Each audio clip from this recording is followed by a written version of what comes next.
So a while ago, I drew a bunch of graphs in a book, and it was extremely well received. More recently, I drew graphs in a book, and it caused quite a bit of you to get really angry. Now, granted, the first book I'm referring to is my own book, We Should Hang Out Sometime, and the more recent one is a video in which I drew graphs in someone else's book, specifically Harry Potter number 5. Now, I'm hoping that maybe a lot of your anger was based on the fact that I so-called defaced the cover of the book by adding my graphs and artwork to it. So in today's video, I'm going to attempt once again to draw some graphs about Harry Potter in Harry Potter number 6, but I'm not going to do it on the outside cover. We'll see in the comments if this makes some of you less upset than the last one did. I hope so. I read this interesting article in the Washington Post this week showing that many movie villains have a significantly higher net favorability rating than presidential candidates.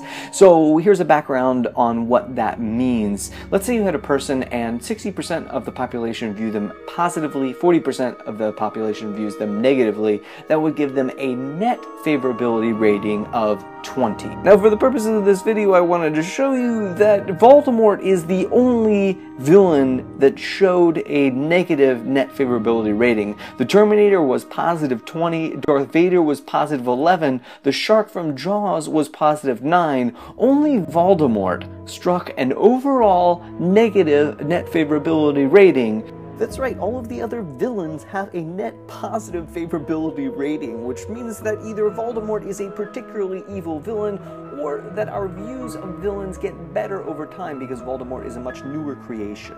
Now let's turn our attention specifically to book number 5. An interesting thing happens when the Death Eaters destroy the Ollivander wand shop. Here's a basic supply and demand graph, something that I didn't understand until microecon, but basically where supply and demand overlap, that's the price point of that product.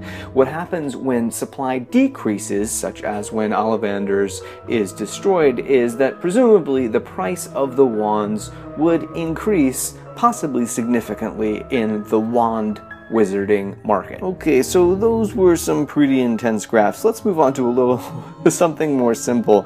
In this book, J.K. Rowling mentions that due to the increased size of our heroes as they grow, they're now 16 years old, it is increasingly difficult for all 3 of them to fit under Harry's one single invisibility cloak. J.K. Rowling goes to great lengths to show very slightly different skin tones for embarrassment or anger. For example, here are 5 actual quotes from book number 6. Hermione turns, quote, a very deep shade of pink, she turns bright boiling scarlet, and she turns faintly pink.